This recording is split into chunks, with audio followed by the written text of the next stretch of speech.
ব্যাস ব্যাস হয়েছে অনেক। কই গো, খাবার নিয়ে এসেছি।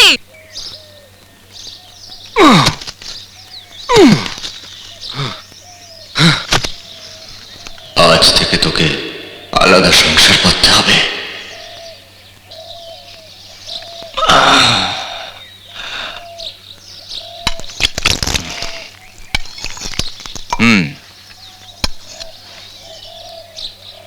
আচ্ছা, রাকেশ ওখানে দাঁড়িয়ে আছে, ওকে ডাকো, ও খাবে না? রাকেশ, আরে এদিকে আয় ভাই, একসাথে খাবো আয়।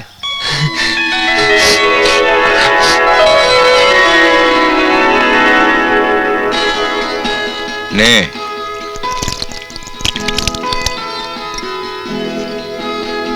সবসময় দাদা আমায় খাইয়ে দেয়, আজও আমি দাদার হাতেই খাবো। পাগল ছেলে।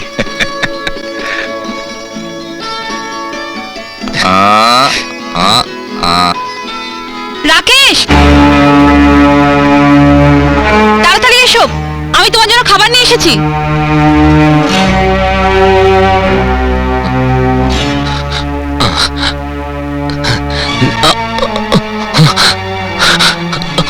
দাদা,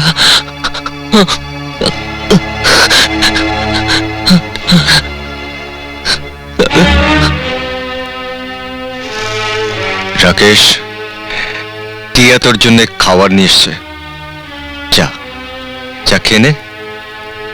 আমি তোমার হাতে খাবো। রাকেশ, টিয়া অনেক কষ্ট করে এত দূর থেকে তোর জন্য খাবার নিয়ে এসছে, তুই ওর সঙ্গে খেলে ও খুশি হবে। ও তো একটা ডাইনি। রাকেশ, টিয়া তোমার স্ত্রী, এমন কথা বলো না, ও কষ্ট পাবে। যা ভাই যা। দাদা, আমি তোমার হাতেই খাবো। রাকেশ, এটা আমার আদেশ।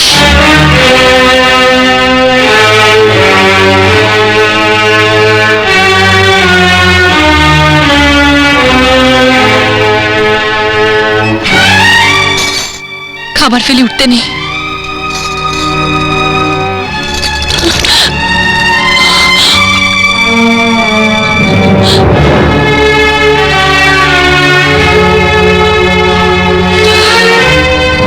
তোমার জন্য আমি আমার নিজের পছন্দ মতো রান্না করেছি, পেট ভরে খাও, বুঝলে?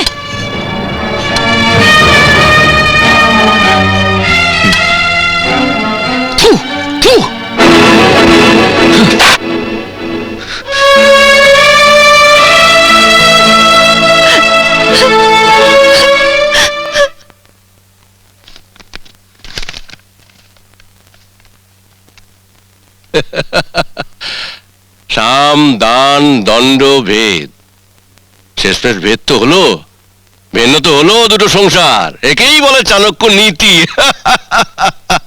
দে দে দে টাকাটা, দে টাকাটা দে। নাও 10,000 টাকা ধরো, তোমার মেয়ে আমার কথা মতো কাজ করেছে, ধুমধাম করে মেয়ের বিয়ে দাও। আপনাকে যে কি বলে ধন্যবাদ দেবো কর্তামশাই। আরে অত চিন্তা করছিস কেন, আমি দাঁড়িয়ে থেকে তোর মেয়ের বিয়ে দেব। না কর্তামশাই, এত দয়া করবেন না, গরিব মানুষ তো, সহ্য হবে না। কি বলছিস তুই? ঠিকই বলছি বাবা, উনি যদি আমার বিয়েতে উপস্থিত থাকেন তাহলে আমি কখনোই সুখী হব না। অন্যের সংসার ভেঙে সুখী হওয়া যায় না।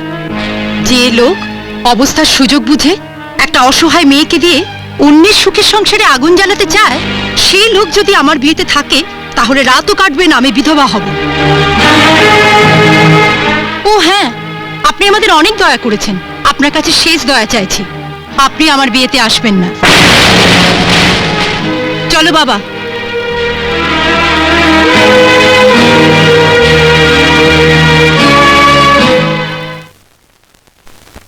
পাল্টো, আগে কর্তা। একবার মধুর স্যাকরাকে খবর দিতে হবে যে। কেন বাবা, আবার নতুন গয়না বানাতে দেবে নাকি? হ্যাঁ অপু, আমি বৌমার জন্য কিছু নতুন গয়না তৈরি করতে দেব। আমার নতুন গয়নার দরকার নেই বাবা, আর তাছাড়া হঠাৎ করে আমার উপরে দয়ার কারণটাও ঠিক বুঝতে পারছি না বাবা। দয়া নয় বৌমা, দয়া নয়, এ আমার পাপের প্রায়শ্চিত্ত। বাবা, আপনি এসব কি বলছেন? ঠিকই বলছি বৌমা, আমার বয়স হচ্ছে, আজ আছি কাল নেই। তাই শেষ বয়সে তোমার প্রতি সমস্ত দুর্ব্যবহার মুছে ফেলে দিয়ে আমি শান্তিতে মরতে চাই।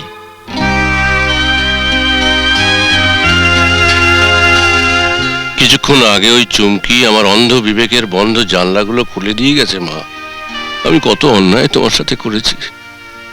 জানি আমি বিশ্বাসের যোগ্য নই, তবু পারিস তো আমাকে বিশ্বাস করিস মা।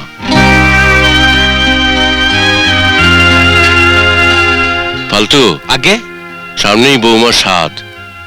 আমি চাই রাজারা ওই দিনে এসে বৌমাকে আশীর্বাদ করে যাক।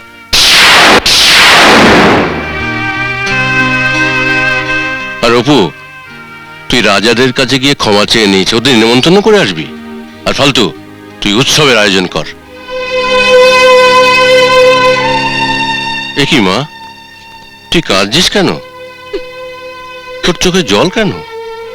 আনন্দে বাবা, আনন্দে। আজ থেকে আবার নতুন করে বাঁচতে ইচ্ছে করছে বাবা। বাঁচবি মা, নিশ্চয়ই বাঁচবি। এই সংসার আলোয় আলোকিত করে তুই আবার বাঁচবি। টিয়া, মন্দিরে যাচ্ছিস? উফ, ঠিক বেরোবার সময় পিছু ডাকে। হ্যাঁ যাচ্ছি। কেন? আমিও যাব।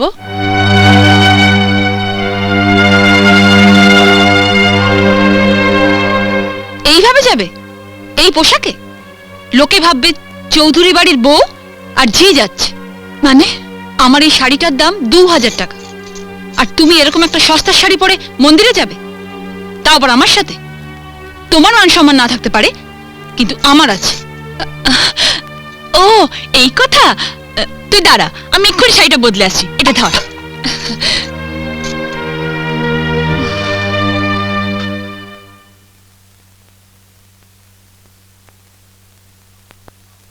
টিয়া, আমি রেডি, ঠিক আছে? এ কি? এটা তো আমার শাড়ি। তুমি পরেছো, তোমার লজ্জা করছে না? খোলো।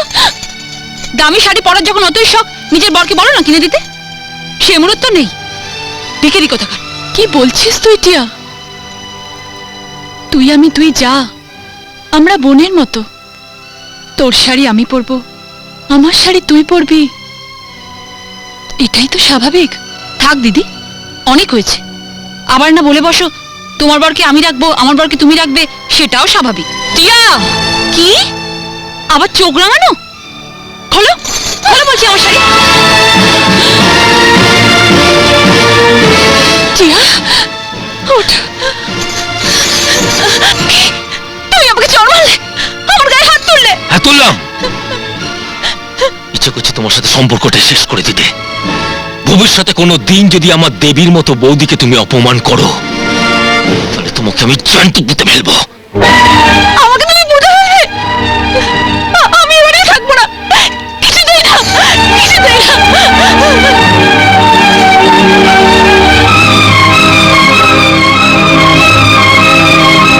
এটা নিবি না? তোর এত দামি শাড়ি। যাচ্ছিস যা টিয়া, কিন্তু একটা কথা মনে রাখিস, শাড়ির চেয়ে অনেক বেশি দামি স্বামী। তার দামের হিসেব করতে গিয়ে নিজের সংসারটাকে ভেঙে ফেলিস না। টিয়া,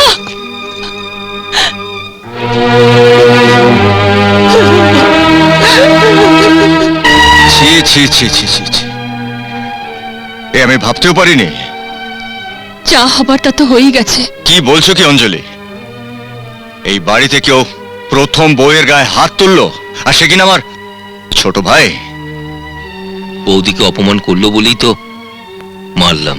রাকেশ, কালকে পূজার স্বাদ, আমি সেখানে পরিবারের সবাইকে নিয়ে উপস্থিত থাকতে চাই আর ওকে আশীর্বাদ করতে চাই। যেভাবেই হোক টিয়াকে বাড়িতে ফিরিয়ে আনবে। যতক্ষণ না ঘরের বউ বাড়িতে ফিরছে ততক্ষণ তোমারও এই বাড়িতে আর কোনো স্থান নেই।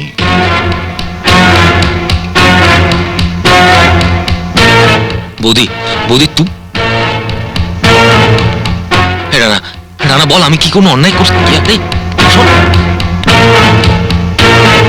মামা,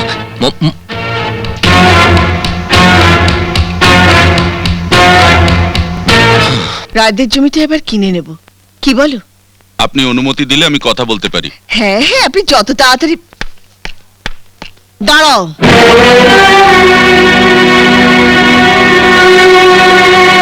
কার অনুমতি নিয়ে তুমি বাড়িতে ঢুকেছো? আমার বাড়ি, আমি আবার কার অনুমতি নিতে যাব মা? কোথায় তুমি জানতে চাইবে আমি কেমন আছি?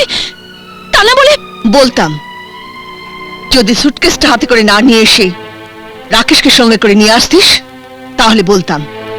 আমি বুঝতে পেরেছি তুই নিশ্চয়ই এ বাড়িতে কোনো ঘটনা ঘটিয়ে এসছিস। ঠিক তাই, আমি ও বাড়িতে আর যাব না। আমি একেবারের জন্য চলে এসেছি। রাজা দেবতার মতো মানুষ, ছোট দুটো ভাইকে বুক দিয়ে আগলে রেখেছে, বোনের সুখের জন্য সমস্ত সম্পত্তি দান করেছে, আর তুই ওদের মতো মানুষের সঙ্গে মানিয়ে চলতে পারলি না। ওদের সাথে আমি আর কোনো সম্পর্ক রাখতে চাই না। আজ থেকে আমি এখানেই থাকবো। এই বাড়িতে আমি তোকে থাকতে দেব না। মা, বিয়ের পর স্বামীর বাড়ি হলো মেয়েদের নিজের বাড়ি, স্বামীর সংসার হলো নিজের সংসার। ছোটবেলা থেকে আমি ওদের সকলকে দেখে আসছি। তোকে ওই বাড়িতে ফিরে যেতে হবে। ওখানে যদি আশ্রয় না পাস তো নদীর জলে কি ডুবে মরবি। বনমালী, ওকে বাড়ির থেকে বার করে দিয়ে গেটে তালা লাগিয়ে দাও।